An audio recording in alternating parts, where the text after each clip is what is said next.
안녕하세요. 저는 서울에 살고 있는 43세 여자입니다. 저는 개인이나 기업이 주최하는 크고 작은 행사의 음식을 준비하고 현장을 꾸미고 진행하는 출장 음식 전문 업체를 운영하고 있어요. 벌써 10년이나 되었네요. 규모는 작지만 마음 맞는 직원들과 꾸준하게 꾸려가는 중입니다. 어제가 저희 부모님의 기일이었어요. 제 손으로 직접 부모님이 좋아하셨던 음식을 만들어 산소에 다녀왔죠. 부끄러운 일이지만 매일 음식하는 게 일이면서도 부모님이 살아계실 적에는 맛있는 음식을 자주 만들어 드리지 못했는데요. 자식이란 원래 이렇게 부모님이 돌아가시고서야 후회하게 되는 존재라고 하네요. 부모님이 돌아가신 지는 벌써 꽤 시간이 지났어요. 지금은 많이 덤덤해졌다고 생각하지만 아직도 부모님 기일 즈음에는 마음이 늘 쓸쓸해지네요. 오늘도 정신없는 하루를 보냈는데 집에 돌아오니 괜히 마음이 울적해서요. 오늘은 모르는 분들에게라도 제 이야기를 한번 해보고 싶어지네요. 저희 부모님은 두 분이 같은 날 돌아가셨어요. 두 분이 뉴질랜드에 여행을 가셨는데 관광 중에 버스가 전복되는 사고가 났어요. 하필 멀미 때문에 두 분이 버스 앞쪽에 타고 계셔서 버스 운전사와 저희 부모님 두 분이 그 자리에서 돌아가시게 되었어요. 생전에도 두 분은 사이가 참 좋으셨거든요. 그래서 하늘나라도 이렇게 같이 가셨네요. 외동딸인 저만 혼자 남겨두고 말이죠. 그래도 저에게는 부모님이 남겨주신 넉넉한 재산이 있고 10년을 해도 여전히 재미있고 설레는 제 일이 있어서 씩씩하게 잘 살아가고 있습니다. 그런데 왜 다들 저만 보면 얼른 결혼하라고들 할까요? 혹시 결혼하신 분들 행복하신가요? 결혼한 사람들 이야기 들어보면 행복한 것보다는 힘들고 불행한 이야기가 더 많던데 왜들 그렇게 결혼 하는지 모르겠어요. 사실 외로울 틈도 없지만 저는 아무리 외롭더라도 아무나 하고 결혼할 생각이 조금도 없어요. 저희 부모님도 그걸 원하시지 않더라고요. 그걸 어떻게 알았냐고요? 저도 하마터면 결혼할 뻔한 적이 있었거든요. 정말 큰일 날 뻔했는데 결혼 직전에 겨우 파혼할 수 있었어요. 그래서 저는 제 부모님이 도와주셨다고 믿고 있답니다. 제가 성공적으로 파혼한 이야기 한번 들어보시겠어요? 그 남자를 처음 만난 건 그의 학원 개업식에서였습니다. 서울 변두리 지역의 작은 동네였는데 학원이 그렇게 크지는 않았지만 그 동네에서는 가장 번듯한 학원이었어요. 그 학원의 젊은 원장이었어요. 서울대 출신의 키도 크고 선하고 반듯한 인상을 가진 누가 봐도 훈남이었어요. 아는 사람에게 소개를 받았다며 저희 회사에 개업식 행사를 의뢰했는데 처음 문의할 때부터 하나하나 꼼꼼하게 묻고 확인하는 폼새가 보통이 아니더라고요. 그래서 저도 더 많이 신경 쓴 행사였죠. 저도 제일 하나는 아주 꼼꼼하고 야무지게 하거든요. 결국 개업식에 차린 저희 음식이 너무 정갈하고 맛있다는 칭찬을 많이 받고 장식도 세련되고 진행도 아주 만족스러웠다면서 여기저기 고객을 여러 명 소개해 주었어요. 사업하는 사람에게 그만큼 고마운 일은 없지요. 고마운 마음에 제가 먼저 전화를 걸어 저희 회사로 초대했어요. 제가 직접 요리를 해서 저녁을 대접하고 와인 한잔 하면서 오래 이야기를 나누게 되었죠. 진중하고 과묵한 줄로만 알았는데 술이 한두 잔 들어가니 주절주절 자기 이야기를 잘 하더라고요. 강사라서 그런가 말솜씨가 좋아서 시간 가는 줄 모르고 한참을 빠져들었어요. 그는 시골에서 자랐는데 어렸을 때부터 꽤 공부를 잘하고 용모도 반듯해서 온 동네의 유명인사였나 보더라고요. 농어촌 특별전형이긴 했지만 무려 서울대를 합격했을 때는 정말 동네 여기저기에 현수막도 걸리고 부모님이 동네 잔치도 크게 했대요. 대학 다니는 동안에는 과외며 학원 강사 일을 하며 학비와 생활비를 벌었대요. 그러다 보니 학원에서 아이들을 가르치는 게 가장 익숙하고 잘하는 일이 되어서 졸업하고도 학원 강사로 일하다가 10년 만에 자기 학원을 차린 모양이더라고요. 나이는 37살로 저보다 3살이 어렸어요. 결혼을 했었는데 성격 차이로 오래 살지 못하고 헤어졌다고 하고요. 저도 어린 나이가 아닌지라 이 남자 저 남자 만나보았지만 그 사람은 정말 그 나이 때 남자들 같지 않게 순수한 구석이 있었어요. 학교와 아르바이트밖에 안 해본 삶이라 식견이 좀 좁은 것 같기는 했지만 정말 성실하고 착실하게 살아왔더라고요. 처음에는 정말 누나 같은 마음으로 이런저런 신경을 써주었어요. 제가 먼저 사업을 해보았으니 사업에 대해 이것저것 물어볼 때마다 제가 실질적인 도움을 주곤 했어요. 급할 때는 돈을 조금 융통해주기도 했지만 셈이 흐린 사람이 아니어서 꼬박꼬박 잘 갚더라고요.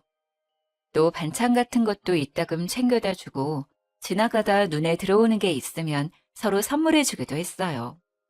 그런 시간을 보내면서 서로가 좋아하게 되었지만 저는 결혼할 생각까지는 하지 않았어요. 오랜 시간 혼자였어서 혼자가 편하기도 하고 사업에 집중해서 더 키워보고 싶은 욕심이 더 컸어요. 주변을 보니 아무래도 결혼을 하면 제약이 많아지더라고요. 그런데 제가 결혼을 결심한 건 그가 정말 끈질기고 성실하게 프로포즈했기 때문이에요. 10번이나 찍는 도끼질에 못 이기는 척 그렇게 결혼을 약속하게 되었습니다. 서로 결혼하기로 하고 그의 부모님에게 처음으로 인사드리러 가게 되었어요. 그런데 그날은 저보다 그가 더 안절부절 못하고 긴장하더라고요. 부모님을 만나기 전부터 그가 유난히 말이 너무 많아지더군요. 자기야, 우리 부모님들 말이야. 정말 좋으신 분들이야. 그런데 시골 분들이라 말을 좀 세련되게 돌려 말할 줄 모르고 그냥 막 촌스럽게 말해. 나쁜 뜻은 없는데 처음에 들으면 좀 불편할 수도 있을 것 같아. 그래. 그런 분들 많이 만나봤어. 나 이해할 수 있어. 그리고 또 말이야.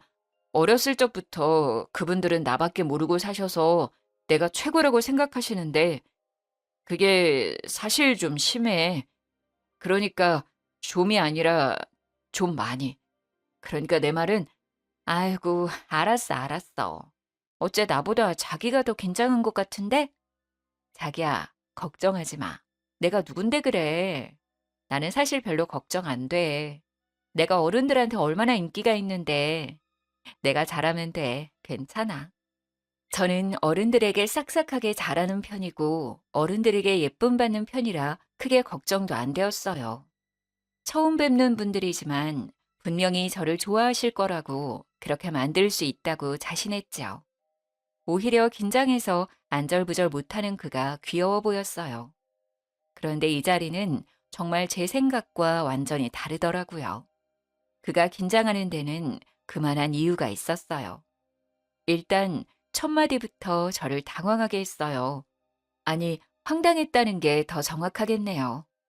그 짝이 우리 아들보다 나이가 훨씬 많다는데 진짜 처녀요? 네? 처녀요? 아, 엄마, 말씀드린 대로 이 사람은 결혼한 적 없어요. 초혼이에요. 저는 이혼한 경험이 있으니 제가 이 사람한테 미안하죠. 이 사람은 저 결혼했던 것도 다 이해해줬어요.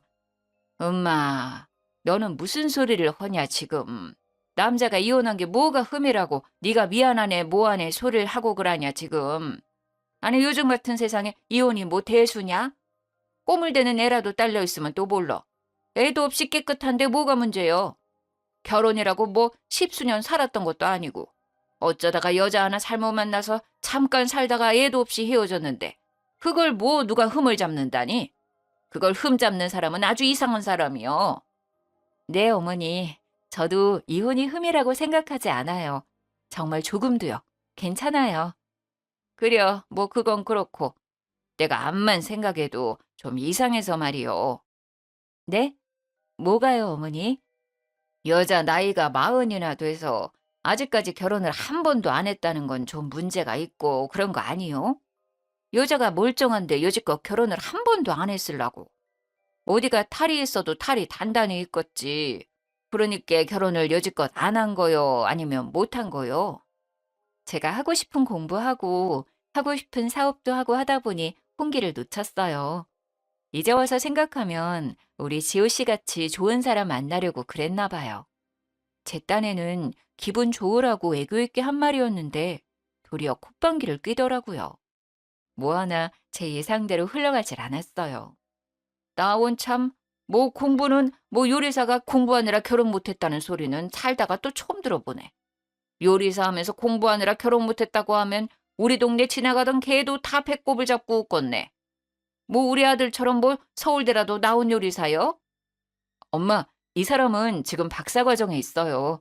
곧 박사님이 될 거예요. 학부만 나온 저랑은 그 수준이 달라요. 아이고, 뭐 요리사 박사요? 나 또 살다가 요리사가 박사라는 소리는 처음 들어봤네. 그럼 나도 요리 박사요. 일평생 내가 지은 밥이 얼만데. 박사는 내가 박사요. 밥 박사, 김치 박사. 요리 박사가 아니고 외식 경영이라고 쉽게 말해서 사장님이 되는 공부예요. 아, 요리사 박사인지 사장님 박사인지 그런 건 다 됐고 내가 지금 들어보니까 말 중에 바른 말은 딱 한 가지밖에 없네. 우리 아들 좋은 사람이라는 거. 내가 내 아들이어서 하는 말이 아니라 우리 아들 같은 남자가 세상에 어디가 있나 그래. 키 크지, 얼굴 잘났지, 공부도 잘해, 서울대까지 나왔어야. 지금은 무려 큰 학원의 원장 선생님이요, 원장 선생님. 나이 훨씬 많은 사람들이 원장님, 원장님 하면서 허리를 굽신굽신 한다니까?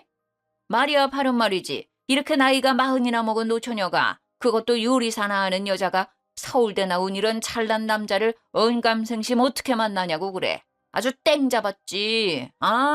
조상이 나라를 구했지 아주. 그래. 그런데 그 짝은 뭐 무슨 일을 한다고? 아, 네. 출장 요리를 전문으로 하는 회사를 운영하고 있어요. 행사가 있을 때 음식도 준비하고 행사장도 꾸미고 현장에서 진행도 하고요. 직원이 한 10명 정도 되는데 서로 마음이 잘 맞아요. 규모는 크지 않지만 꾸준히 성장하고 있어요. 그래, 뭐 우리 아들이 해주는 말 들어보니 뭐 남의 집 잔치집일 해주는 그런 일이더만. 아이고, 세상이 좋아져서 출장 요리로 회사도 차리네. 옛날에는 가장 없는 사람들이 그 남의 잔치집 가서 일해주고 품삯 받고 그랬지. 우리 엄니도 그 옛날에 그런 일 많이 했구만. 잔치집 가서 하루 종일 빈대떡 부쳐주고 돈 몇 푼 받으면서 우리 떡 얻어다 먹이고 그랬지. 그런 걸 날품 판다 했어, 날품팔이. 도통 말이 안 통하고 기가 차서 한숨만 나왔지만 그래도 일단 꼭 참았어요. 아, 네, 예전에는 그랬죠. 지금은 엄연히 전문직이고 제가 사장이에요. 돈도 잘 벌고 있어요. 그 말에 그때까지 입을 꾹 다물고 앉아만 있던 그의 아버지가 미간을 잔뜩 찌푸리며 역정을 내더라고요. 그 여자가 날품 판다면서 돈을 얼마나 번다고 유세가 유세요. 똑똑한 우리 아들 잡았으면 그냥 집에서 애 낳고 키우고 있으면 되지. 뭘 몇 푼이나 번다고 유세를 하는겨? 박사니 뭐니 여자가 그 쓸데없는 공부는 왜 한다고 설치는겨? 서울대 나왔으면 그런 쓰잘데기 없는 짓거리 할 필요가 없지. 최고학부 나온 우리 아들 앞에서 뭐 잘났다고 박사니 사장이니 하고 있는가? 와, 정말 살면서 한 번도 들어보지 못한, 아니 한 번도 상상해보지 못한 소리를 들어야 했어요. 저희 부모님은 제지 사업을 하셨고 꽤 건실한 중소기업을 운영하셨어요. 덕분에 저는 어릴 적부터 여유 있는 집안에서 부족한 것 없이 커왔어요. 하고 싶은 일은 뭐든 할 수 있었고 부모님과 여행도 많이 다녔고요. 서울 소재의 4년제 대학을 졸업하고 제가 원해서 미국으로 유학을 갔어요. 거기서 세계적으로 유명한 요리학교를 졸업했어요. 요리가 너무 좋았거든요. 한국에 다시 돌아와서는 호텔 레스토랑에서 근무하면서 대학원에 갔고 지금은 외식 경영학 박사과정을 하고 있는 중입니다. 이런 제가 못 배우고 가난하다는 소리를 살면서 들어봤겠어요? 더군다나 누가 봐도 저보다 못 배우고 가난해 보이는 분들이 저에게 계속 못 배웠네, 없이 사네, 그런 말들을 쏟아내고 있는 걸 듣자니 정말 이 상황이 꿈인지 현실인지 구분이 안 될 정도로 정신이 혼미해지더라고요. 그분들이 저보다 더 가진 거라곤 서울대 나온 아들 하나인데 말이죠.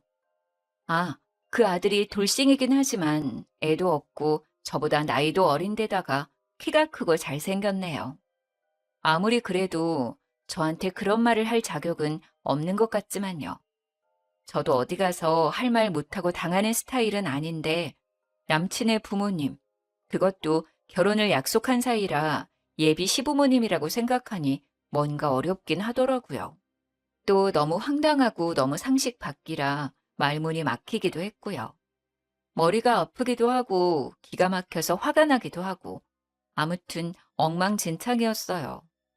그래서 그 자리를 대충 마무리하고 일찍 일어났어요. 얼굴이 붉어진 채 식당을 나선 저를 그가 따라 나왔어요. 자기야, 그, 괜찮아? 우리 부모님이 좀 내가 얘기한 대로지? 아니, 자기가 얘기한 것보다 더 심하시더라. 내가 만나본 사람 중에 최악이었어. 한 번도 만나보지 못한 유형이야. 나 지금 너무 혼란스러워. 이 결혼 다시 한번 생각해 봐야 할 것 같아. 그러자 그는 사색이 되어서 저에게 매달렸어요. 무릎까지 꿇어가며 사정하더라고요. 아니, 자기야, 그게 무슨 소리야. 내가 미안해. 정말 미안해. 이렇게 내가 무릎 꿇고 빌게. 우리 부모님 대신 내가 용서를 빌게. 정말 나도 우리 부모님이 이럴 때마다 너무너무 괴롭고 창피하고 그래. 그런데 우리 엄마 아버지 세상에는 나밖에 없어. 우리 엄마 아버지가 사는 세상에는 내가 제일 잘나고 제일 돈도 잘 벌고 대통령이 오더라도 내가 더 잘났다고 생각하시는 분들이야. 그게 우리 부모님이 살아가는 유일한 이유고 삶의 의미고 낙이야. 우리 부모님 정말 불쌍한 분들이야. 제발 용서해줘, 자기야. 제발 한 번만 이해해줘, 어? 그래. 그러니까 그 세상에 내가 끼어들면 안 될 것 같아. 그냥 두 분 그렇게 잘난 아들과 함께 편하게 사시라 그래. 나도 내가 잘난 세상에서 내가 살던 대로 편하게 살게. 우리는 안 될 것 같아. 자기야, 내가 살고 싶어. 자기가 잘난 그 세상에서 내가 살고 싶어서 그래. 그 세상에서 살아야 내가 살 수 있어. 정말이야, 자기야. 내가 진짜 잘할게. 우리 결혼하면 우리 엄마 아버지 안 보고 살아도 돼. 나만 가끔 우리 부모님 만나고 오면 되잖아. 내가 진짜 약속할게. 맹세할게. 결혼은 나랑 하는 거잖아. 우리 부모님이랑 살려고 하는 게 아니잖아. 어? 내가 진짜 약속할게. 자기가 원하면 각서라도 쓸게. 아니, 혈세를 쓸까? 우리 엄마 아버지 절대 안 만나도 된다고? 어? 제발 자기야. 결혼 안 한다는 말은 하지 마. 어린아이처럼 엉엉 울면서 매달리는 그를 차마 내칠 수가 없었어요. 너무 기가 막히지만 그들의 아들로 사는 이 남자도 어딘가 좀 안쓰럽더라고요. 그날 이후로는 결혼식 날까지 전혀 자기 부모님을 만날 일이 없다고, 결혼하고서도 절대 만날 일이 없게 하겠다고 약속하더라고요. 지금 생각하면 그게 말이 되나 싶지만 그때는 그게 믿어졌어요. 저도 콩깍지가 씌웠었나 봐요. 그날 일은 그렇게 유야무야 없는 일처럼 넘겨버리고 저희는 하나하나 결혼 준비를 해나갔어요. 결혼식이 한 6개월 남은 시기에 그가 살던 전셋집이 계약 만료가 되었어요. 저희 부모님이 사시던 50평대 아파트를 수리해서 신혼집으로 들어가기로 하고 한창 공사를 하고 있던 중이라 남친이 새로 집을 구하는 것이 좀 애매했어요. 그래서 남친이 제가 살고 있던 아파트에 들어와 살게 되었어요. 신혼집 공사가 거의 마무리되어 갈 즈음의 어느 날이었어요. 그날도 저는 큰 행사가 있어서 새벽부터 나가 일을 하고 녹초가 되어 집에 돌아왔어요. 현관에 못 보던 이상한 신발이 놓여 있다 싶더니 시어머니, 그러니까 그의 어머니가 저희 집 소파에 떡하니 앉아 있는 거 아니겠어요? 처음에는 누군지 바로 알아보지도 못했고 이게 무슨 일인가 싶어 잠시 멍하니 서 있었어요. 아이고, 여자가 이렇게 늦게 들어오면 어쩌냐. 요리사 밥 좀 얻어먹을까 싶어 한참을 밥도 안 먹고 기다리고 있었더니만 원. 요리사랑 결혼하면 우리 아들 밥은 차려 먹일 줄 알았더니 우리 아들은 맨날 이렇게 뜨신 밥도 못 얻어먹겠구나. 아니, 갑자기 여기에 어쩐 일이세요? 어리둥절한 눈으로 쳐다보자 남친은 안절부절하면서 제 눈을 피하더라고요. 내가 암만 혼자 앉아서 이렇게 저렇게 생각해봐도 이게 그냥 넘어갈 수가 없어서 이렇게 여기까지 왔다. 친즉에 와야 할 일인데 아들이 도통 집을 가르쳐 주질 않아서 오늘은 내가 아주 작정하고 따라온 참이다. 그러니까 무슨 일로 오셨는데요? 그 신혼집이 네 부모님이 살던 집이라면서? 아들 말로는 그 집이 크고 좋다긴 하더만은 그게 중요한 게 아니고 거기가 사람이 죽어나간 집인데 신혼부부가 그냥 들어가서 산다는 게 내가 암만 생각해봐도 영 찝찝하고 깨름직해서 견딜 수가 없어. 그 사람이 죽어나갔다는 것은 그 집이 영 재수가 없다는 것인데 신혼부부가 그 재수 없는 곳에 들어가면 부정 타서 쓰겄냐는 말이요. 사람이 죽어 재수가 뭐 뭐라고요? 너무 기가 차서 말이 제대로 나오질 않았어요. 그의 어머니는 만날 때마다 말로 제 정신을 혼미하게 만들더라고요. 제가 정신을 차릴 틈도 없이 어머니는 계속 떠들어댔어요. 내가 살아가면서 큰일이 있을 때마다 찾아가서 물어보는 선상님이 있는데 그 선상님이 산에 가서 기도도 많이 하고 사주랑 뭐 이런 공부도 많이 한 사람이라 영이 아주 맑아. 우리 아들이 이렇게 훌륭하게 잘 큰 것도 다 그 양반이 손 피해주고 서울대 가는 부적도 써주고 그런 거거든. 저번에 학원 개업하는 날도 다 정해줬고. 그렇게 우리 집 무탈하게 돌봐주는 선상님이요. 그래서 이번에도 내가 찾아가서 물어봤지. 그랬더니 아이고 잘 왔습니다 하면서 그런 집은 들어가기 전에 제사를 지내야 한다 하더라. 신혼가구가 들어가기 전에 제사를 지내는 게 좋다고 하니 내가 벼르고 벼르다가 오늘은 아주 그냥 작정하고 올라온 거요. 제사요? 그게 무슨... 그러고 보니 저희 주방에 온갖 식재료가 너저분하게 널려 있고 재료를 씻느라 그랬는지 싱크대 주변도 엉망이고 식기며 주방 기구들도 이것저것 뒤져서 꺼내놓았더라고요. 남친 엄마는 부스럭대면서 가방에서 신문지에 둘러싸인 뭔가를 끄집어내고 있었어요. 이봐라, 내가 제기도 다 짊어지고 왔다. 네 집에 제기가 있을까 싶어서 이것도 집에서부터 들고 왔다니께. 이거 들고 오느라 팔이 아주 빠질 것 같은데도 내가 아들 생각해서 들고 왔어야. 음식이야 네가 요리 잘하니까 후딱 해라. 뭐 많이 할 필요 없다. 밥이랑 국이랑 나물 몇 가지 하고 전 좀 부치고 생선 한 마리만 구워서 나랑 들고 거기로 가자. 시간이 좀 늦었지만은 원래 제사는 늦은 시간에 지내야 귀신들이 좋아한다. 쉴 새 없이 떠들어대는 그 말도 안 되는 소리에 머리가 아프기 시작했어요. 손가락 하나 까딱하기도 싫은 상태라 말 상대하기도 귀찮았고요. 그래서 방으로 들어가려는데 방문 위에 이상하게 붙어 있었어요. 노란 종이에 빨간색으로 글씨가 휘갈겨 있는 그 말로만 듣던 부적이더라고요. 아니 세상에, 이건 또 뭐예요? 이게 왜 여기 붙어 있는 거죠? 아, 그거 말이다. 내가 네 사주를 딱 넣고 그 선상님한테 물어봤지 않겠니? 그랬더니 네가 기가 솔찬히 세더라. 네가 기가 너무 세서 네 부모님도 잡아먹은 형상이란다. 그래서 너랑 결혼을 하면 우리 아들이 기를 못 편단다. 그래서 네 기를 좀 죽일 필요가 있겠더라. 이거 아주 비싼 부적인데 내가 니들 좋으라고 수십 개를 써왔다는 거 아니냐. 이런 거 챙겨주는 사람이 없다. 엄마니까 챙겨주지.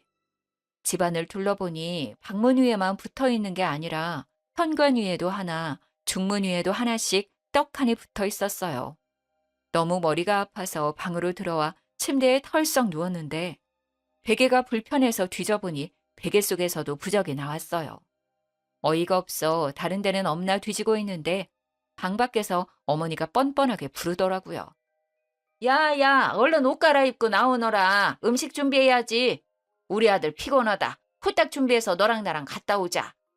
방 안을 뒤지다가 뭔가 이상한 느낌이 들어 옷장 서랍을 열어보니 내이랑 양말 사이에도 부적이 들어있더라고요. 더 소름 끼치는 건 손가락만한 부적이 내 뒤쪽에 바느질 되어 있는 것이었어요.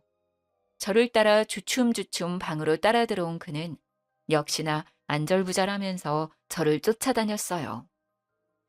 자기야, 미안해 정말. 놀랬지.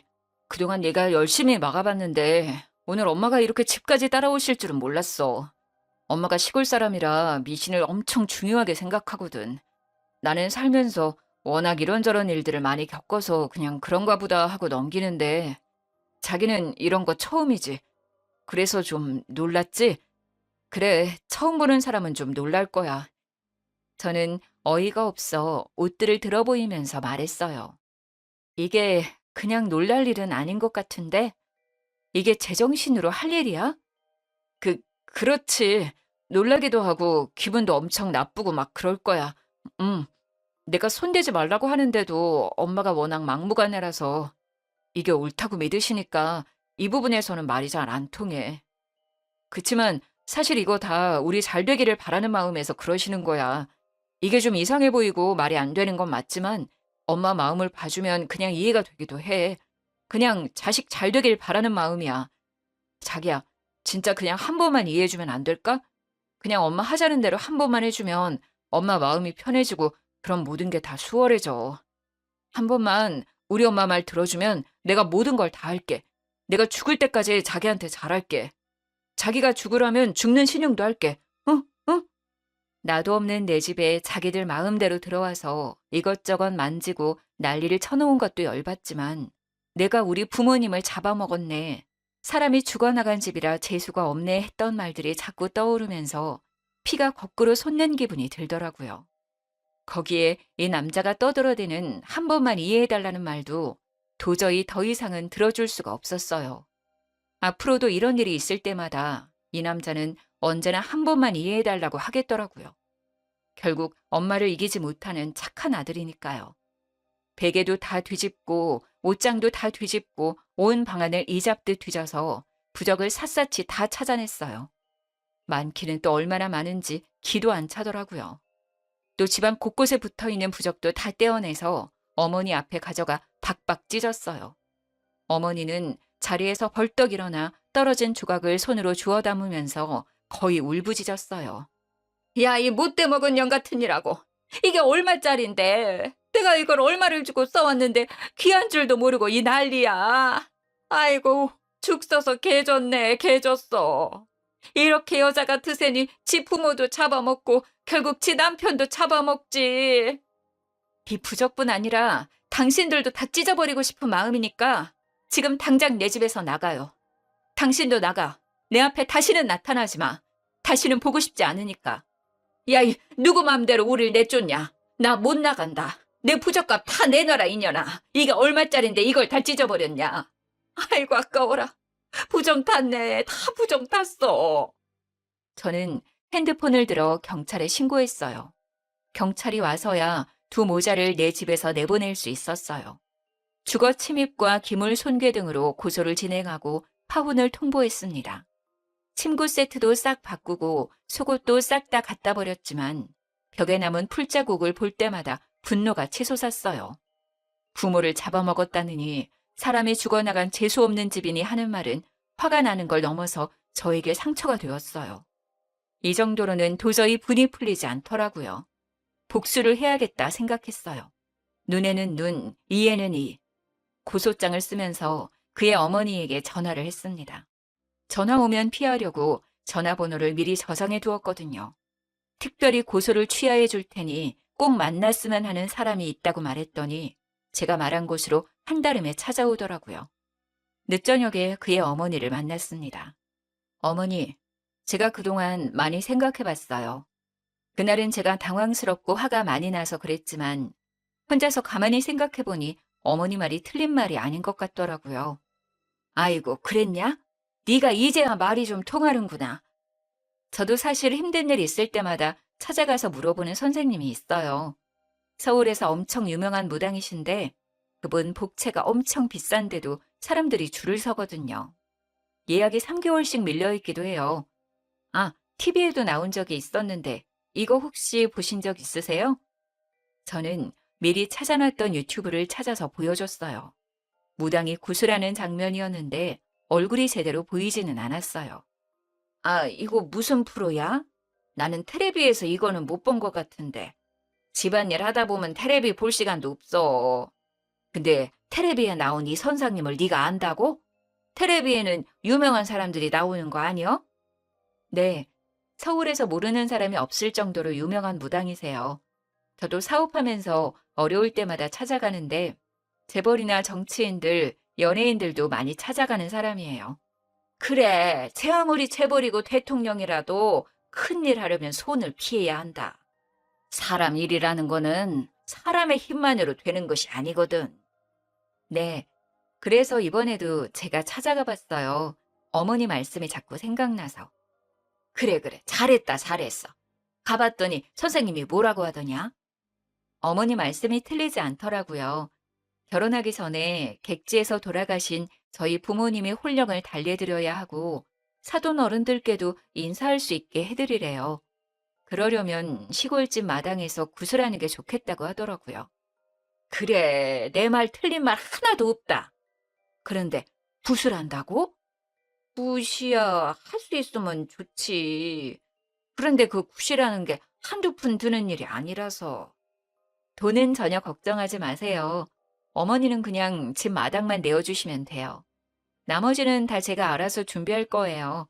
저희 결혼을 위한 일이고 무엇보다 제 부모님 일이잖아요. 마당만 내어주시면 나머지는 제가 다 준비해서 선생님 모시고 내려갈게요.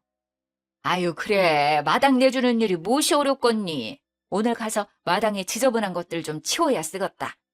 아참, 그런데 어머니, 한 가지 꼭 지켜야 할 것이 있다고 해요. 저는 짐짓 소리를 낮추며 말했어요. 비밀이라도 말하는 것처럼요. 뭔데 그려? 지우 씨는 이 굿판에 있으면 절대 안 된대요. 지우 씨는 영혼이 너무 순수한 사람이라 굿판에 있으면 부정을 타서 앞으로 내내 재수 없을 거라고 하더라고요. 아이고, 그래, 그래. 그거 말이 된다. 우리 아들이 진짜 순백이다, 순백. 세상에 그렇게 순수한 사람이 없다. 그게 속이 피단결이라 잡귀들이 쉽게 볼 수 있지. 그건 말이 된다. 그런 일이 있으면 안 되지. 우리 아들이 어떤 아들인데 부정 타면 안 되지, 그럼. 네네. 그러니까 이건 저희끼리만 진행하는 거예요. 절대로 지호 씨에게 말하시면 안 돼요. 아버님한테도 잘 말씀해 주세요. 이건 지호 씨에게는 비밀이라고요. 그럼 내가 절대 말 안 할 것이요. 내가 여기다 자꾸를 꽉 채워버릴 것이요. 그리고 아들 아버지는 굿할 때 내보낼 거다. 남자들은 그런 일 할 때 옆에 있으면 방해가 되지 쓸모가 없어. 어차피 하루 종일 밭에 가서 일하는 양반이니 그 양반은 신경 쓸 것 없다. 그렇게 돌아와서 저는 제가 다니고 있던 학교의 연극영화과에 연락을 했죠. 배우를 몇 명 섭외하고 극작가의 도움을 받아서 시나리오도 짰어요. 의상과 소품도 준비하고 연습까지 하면서 아주 철저하게 준비했어요. 드디어 굿판을 벌리는 날이 되었어요. 굿판이 벌어진다고 하자 동네 사람들이 하나둘씩 모여들어 구경하더라고요. 풍악을 울리고 무당이 칼을 들고 춤을 추고 굿판이 절정에 이르렀을 때 무당의 눈빛이 변하면서 악이 흉내를 내기 시작했어요. 예전에 그와 이야기를 나누다가 그가 태어나기 전 막달이 다 되어 사산된 형이 있었다는 이야기를 들은 적이 있거든요. 그 이후로 한참 만에 그가 들어선 거라며 부모님이 더 애지중지 귀하게 키웠다고 했어요. 거기서 소재를 얻어 시나리오를 짠 거예요. 엄마, 나왔어. 나 기억하지? 엄마, 나 보고 싶었어? 나는 엄마가 너무 보고 싶었어. 엄마, 나 잊어버린 건 아니지? 엄마가 날 잊어버리면 안 되지. 내가 엄마 때문에 여기 있는데. 두 손을 연신 비벼가면서 기도를 하던 어머니는 갑자기 얼굴이 새하얗게 질려버렸어요. 엄마 조상들이 너무 나쁜 사람들이야. 너무 나쁜 짓을 많이 했어. 며느리 굶기고 때리고 구박하고 아기가 있는데도 일을 많이 시켜서 뱃속에서 죽은 아기들도 너무 많아. 엄마 젖을 못 먹어서 여기 온 아기도 봤어. 엄마, 그 사람들은 너무 죄를 많이 지어서 아직도 저승에서 벌 받고 있다. 나는 아기라서 거기 있지는 않아. 거긴 너무 무서워. 나는 거기 가기 싫어, 엄마. 그래도 나는 엄마 뱃속에 있는 동안 엄마 죄를 받아서 나도 좋은 곳에는 못 갔어. 엄마 죄가 많아서 나는 세상에 나오지도 못하고 여기로 왔어. 참, 엄마, 내 동생 어디 있어? 내 동생 몸에 들어가서 나도 세상에서 살아보고 싶어. 내 동생 어디 갔어? 안 돼야. 너 네 동생한테 그러지 말어. 걔는 여기 없어. 그러지 말어. 내가 빌게. 이렇게 빌게. 어머니는 사색이 되어서 두 손을 모아 싹싹 빌었어요. 엄마, 왜 나를 위해서는 기도도 안 했어? 나는 엄마 죄 받아서 세상에도 못 나왔는데, 내 동생은 엄마 사랑 듬뿍 받고 잘 살았지. 나는 여기에 이렇게 와 있는데. 내가 이거 하나 알려줄까? 내 동생 결혼시키지 마. 엄마 죄가 많아서 동생이 결혼을 하면 애기도 안 생기고 여자는 엄마 때문에 또 도망갈 거야. 애를 낳으면 그 애가 또 엄마 죄를 받게 되니까 애 낳으면 안 돼. 절대 안 돼. 시어머니는 얼굴이 벌개져서 연신 잘못했다고 빌었어요. 아이고, 잘못했어요. 잘못했습니다. 용서해 주세요, 천지신령님. 잘못했습니다. 제가 다 잘못했습니다. 아이고, 용서해 주세요, 천지신령님. 제가 잘못했습니다. 우리 아들 죄 주지 마세요. 동네 사람들은 그 모습을 보면서 수군대더라고요. 아이고야, 서울에서 유명한 무당이라더니 진짜 용한가벼. 그전에 며느리도 아들이랑 그렇게 둘 사이는 좋았는데 여기만 오면 그렇게 울고 싸우고 하다가 이혼했잖아. 애도 앵간히 안 들어선다고 그러더라고. 아이고, 그려. 그거 맞는 말이요. 그 양반한테 아들이 너무 귀하고 잘난 아들이잖아. 며느리한테는 좀 박했지. 그이도 참하고 이뻤는데. 에이구, 조상이 죄가 많아 그랬구만. 아유, 저 조상도 며느리를 구박했다잖아. 집안 내력이구만. 하기사 그 시절에 며느리 구박 안 한 집이 어디 있겠냐마는 그 시절에 시집살이 고됐지. 시자 들어가서 나도 시금치 안 먹어. 저, 저 무당 말하는 거 들어봐봐. 며느리 구박하면 저승 가서 벌 받는 데잖아. 아이고, 우리 시엄니도 저승 가서 고생 좀 하고 있겠네. 어이구, 호랭이 같은 양반. 그렇게 생전에 마음을 굳게 쓰야 저승 가서도 편한겨. 내가 이 나이가 돼도 우리 시엄니한테 시집살이 한 거 생각하면 아직도 분하고 속이 상해. 그래서 나는 며느리한테 엄청 잘해줄 건데. 아직 며느리가 없어서 한이네. 우리 아들놈은 언제나 상가를 갈 건가 몰라. 나는 며느리 생기면 업고 살아야겠어. 그러면 저승 가서 좋은 데 갈 거 아니여. 그렇게 굿판이 끝나고 동네 사람들은 혀를 끌끌 차면서 뿔뿔이 흩어졌어요. 그의 어머니는 땅바닥에 주저앉아 엉엉 울고 있었습니다. 굿판이 다 정리되고 무당들 먼저 보내고 나서 저는 멍하니 앉아있는 그의 어머니에게 다가가서 말했습니다. 어머니, 이 결혼을 제가 다시 생각해 보려 했는데요. 이런 이야기를 들으니 너무 찝찝하고 깨름칙해서 그렇게 할 수가 없겠네요. 며느리가 죽어나가고 아기가 죽어나간 집이라 재수가 없어서요. 제가 이 집에 들어오면 부정 탈 것 같다고 저희 부모님이 걱정하시네요. 이 결혼은 없던 일로 하겠습니다. 저는 그 길로 뒤도 돌아보지 않고 제 차를 타고 올라왔어요. 아들에게는 정말 부정 탈까봐 이야기를 하지 않았는지 그가 따로 연락해 오진 않더라고요. 주거 침입 구속건은 취하하지 않았습니다. 당연히 그들로부터의 전화도 피하고 메신저도 답하지 않았고요. 그가 몇 번 집으로 찾아오긴 했지만 그때마다 경찰을 불러 해결했어요.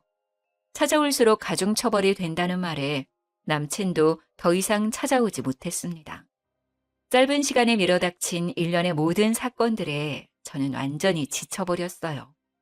저는 핸드폰 번호부터 바꾸고 살던 집은 부동산에 내놓아 세를 주었어요. 신혼집으로 하려던 아파트는 정이 많이 들었던 곳이라 마음이 아팠지만 이번 기회에 처분했습니다. 수리를 잘 해놓았더니 생각보다 좋은 값을 받게 되었네요. 벌려놓은 일만 잘 마무리하고 사업은 잠시 멈추었어요. 그리고는 부모님이 돌아가신 뉴질랜드에 가보았어요. 저는 앞으로 뉴질랜드는 죽을 때까지 가지 못할 거라고 생각했지만 어쩐지 부모님의 마지막 여정을 따라가 보고 싶더라고요. 부모님이 돌아가셨던 곳을 저도 돌아보고 부모님 사고가 났던 곳도 가서 주저앉아 펑펑 울기도 했어요. 그렇게 1년의 시간을 그곳에서 보내고 돌아왔네요. 앞만 보고 달려왔던 제 삶에도 잠깐의 달콤한 쉼표가 되어주었답니다. 뉴질랜드에서 곰곰이 생각해보니 결혼까지 결심할 땐 제가 충분히 그 사람을 사랑한다고 생각했지만 그건 사랑이 아니라 그에 대한 연민과 오지랖이었어요. 마치 누나처럼 보호자처럼 어리광 부리는 그 사람을 제가 돌보고 있었다는 것을 깨달았어요. 그의 부모님이 아니더라도 이 결혼은 잘못된 선택이었어요. 결혼은 동등한 지위의 성인이 서로에 대한 책임감을 갖고 시작해야 하는 일이니까요. 저는 그동안 세상에 혼자 남았다고 생각했지만 하늘에 계신 부모님이 늘 저를 지켜주고 있다는 생각이 들었어요. 그렇게 생각하니 다시 힘이 나더라고요. 1년 만에 한국에 돌아와 잠시 멈춰두었던 사업을 다시 시작했어요. 마침 코로나가 전 세계적으로 유행하면서 행사는 전면 중지되었지만 홈파티용 음식들을 기획해서 판매하다 보니 크게 흔들리지 않고 그 시간을 버틸 수가 있었어요. 이제 코로나가 끝나면서 조금씩 파티와 행사들이 시작되고 있네요. 그래서 요즘은 또 매우 바쁘게 일하고 있답니다. 하늘에서도 늘 함께해 주시는 우리 부모님, 저를 믿고 따라주는 우리 직원들, 저희 음식을 좋아하고 찾아주는 고객들, 나를 사랑해주는 친구들, 이렇게 좋은 사람들과 즐거운 시간을 함께 하는데도 시간이 모자라네요. 저 이렇게 멋지고 씩씩하게 잘 살고 있으니 결혼 같은 거 안 해도 되겠죠? 지금까지 제 사연 들어주셔서 감사합니다.